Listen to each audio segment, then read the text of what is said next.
trade agreements. Thank you. Gareth Hughes. Kia ora, Mr Speaker. It's a privilege to take a call on this budget debate, and I intend to focus on transport issues. When it comes to transport, this government under Stephen Joyce as Transport Minister is simply on the wrong track. This government is creating monuments in concrete and asphalt to 1950s-style transport thinking. The roads of national significance, or the roads of significance to national, which dominate the transport budget, are memorials to old-fashioned thinking, locking Kiwis into car, truck and oil-dependent future. As Wellington debates an appropriate sign for the airport, I'd like to propose, instead of the Wellywood sign, a gigantic statue of Stephen Joyce near the proposed Basin Reserve flyover to remember him, the Colossus of roads. Mr Speaker, I intend in this call to explain the Green Party approach to transport, look at the roads of significance to national and the smart alternatives we should be adopting. The transport budget is primarily delivered through the government policy statement, currently out in draft form, an enormously influential document determining how we spend more than $38 billion over the next 10 years. Firstly, the green approach to transport. We believe our government is wasting our scarce national resources on uneconomic motorways, locking us into a car, truck and oil-dependent future. I ask Mr Speaker, where is the balance when for every dollar we're spending on walking, cycling, buses, trains, coastal shipping, this government is pouring $7 on building more roads? Walking and cycling come off particularly badly in this budget, receiving less than 1% of the total transport budget, even though 10% of Kiwis cycle or walk to work, and they would more if it was safer. This budget is massively skewed, with $13.7 billion, or 39% of the total land transport fund, going towards state highways to the detriment of local roads, police safety, transport planning and public transport infrastructure. It's like investing in a CD store at the dawn of the iPod. These projects lock us into old ways of getting around and constrain the smart alternatives. The government policy statement allows for an increase of only $90 million in subsidies for public transport services over the next 10 years. Public transport services will receive less than 10% of the Land Transport Fund. This suggests the government wants to constrain the high growth we've seen in patronage over the last 10 years. There's no joined-up thinking in this transport budget. The government talks about roads of national significance when they should be looking broader at transport corridors of national significance. The Green Party believes in smart transport investments that balance roads with sustainable transport options that will future-proof our transport system so it's more affordable, efficient and versatile. Out of government, the Green Party has achieved the electrification of the Auckland rail network. We saved the Overlander train, Johnsonville's trains and Wellington's iconic trolley buses, and now we're working with the government to roll out the National Cycleway. The Greens are not anti-car or anti-road. We love to drive. We're pro-transport choice. We don't want to stop all road investment. We just want to stop pouring billions of dollars into white elephant motorways that will just make congestion worse.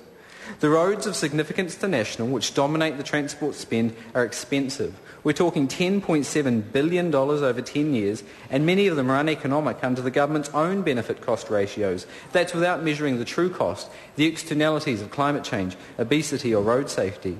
The OECD report referenced in the National Infrastructure Plan shows there's no correlation in New Zealand between motorways and economic growth, yet there is a strong positive correlation between investment in other types of local roads and rail. Recent research from the United States shows the economic stimulus spending there on public transport created twice as many jobs per dollar spent than motorways. We hear from the Colossus of roads, Stephen Joyce, that motorway projects are good for creating jobs. However, that makes no sense when each job costs between $500,000 and $1 million to create just a single job. Even Don Brash, in his latest 2025 task force, said of one of the roads of significance to national, there's no evidence this project would provide a net benefit to the economy. Many of these projects aren't even needed. For example, the Western Link Road, which was the community's preferred option over the Kapiti Expressway, or north of Auckland, the Campaign for Transport's Lifesaver Highway, would cost considerably less and do considerably more for road safety in the short term than the $1.7 billion Holiday Highway. Essentially, the National Land Transport Fund is the Minister's own discretionary fund to play with and make political decisions with, and he's rammed these motorways through under a shocking process. That's why I call them roads of significance to national. These roads benefit trucks primarily and are roads of trucking significance. They run through iconic and important communities of national significance. They lock us into increasing greenhouse gases, already up 70% since 1990 in the transport sector, as if the climate wasn't of significance. The government is woefully and willfully ignoring the price of oil. None of the business cases take into account volatile or rising oil prices, nor the huge impact current oil prices are having, seeing road traffic levels decline over 3% over the last year.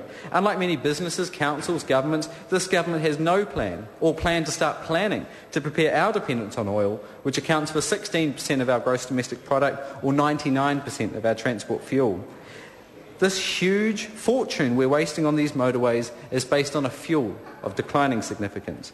These roads of significance to national won't even help motorists stuck on our crowded roads. Building roads to deal with congestion is like dieting by extending the belt buckles. These roads will increase sprawl significantly and lower urban housing density, meaning higher infrastructure costs, higher household commuting costs, and constraining public transport, more akin to the 1950s than the 21st century.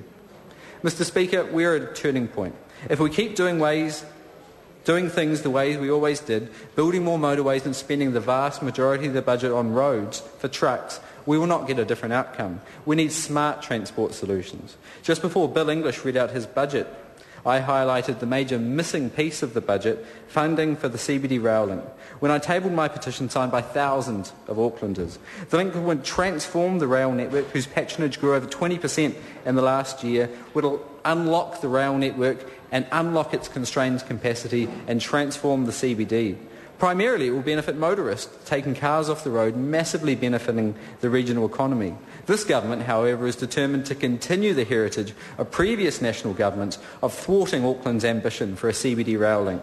The GPS contained only $370 million, or 1% of the National Land Transport Fund, for building new public transport infrastructure, meaning the CBD rail link will stay just a dream. Auckland cannot do it alone, given this government removed its transport revenue-raising options. The Colossus of Roads got his officials to produce a negative review of the business case, amazingly identifying only $148 million in benefits, whereas I'd prefer to go by the internationally reviewed and more robust Auckland Council review, which showed $3.3 billion in wider economic benefits. This government is holding Auckland back despite the clear call of the people of Auckland, the strong business case and the plain need to get the loop now. In Wellington, funding was missing for another transformational transport project, the light rail system, to link up the region's rail network with its southern suburbs. The Greens have been champions for rail in Parliament, and we love it because it's efficient, better at relieving congestion, safer, environmentally friendly, and lastly, economically beneficial. This budget fails to address the affordability of buses and trains, develop a smart strategy to see more Kiwi cycling, encourage car sharing, nor promoting better urban design. At a time when New Zealand's budget deficit is higher than ever, we should only be investing in transport projects with strong and proven economic cases, like the CBD rail loop or walking and cycling. Stephen Joyce has essentially raided the transport pantry and taken all of the money to fund his pet political projects, his politically inspired roads of significance to national, in the pursuit of some outdated and misguided vision of economic growth. In summary, Mr. Speaker, these uneconomic and in many cases unneeded roads of National Party electoral significance and roads of trucking significance rammed through under a terrible process through communities of national significance based on a fuel of declining significance, as if the climate wasn't of significance, must be stopped. We need real transport leadership and a balanced approach to transport spending, but all we've got is a monument to the 1950s, a colossus of roads. The Honourable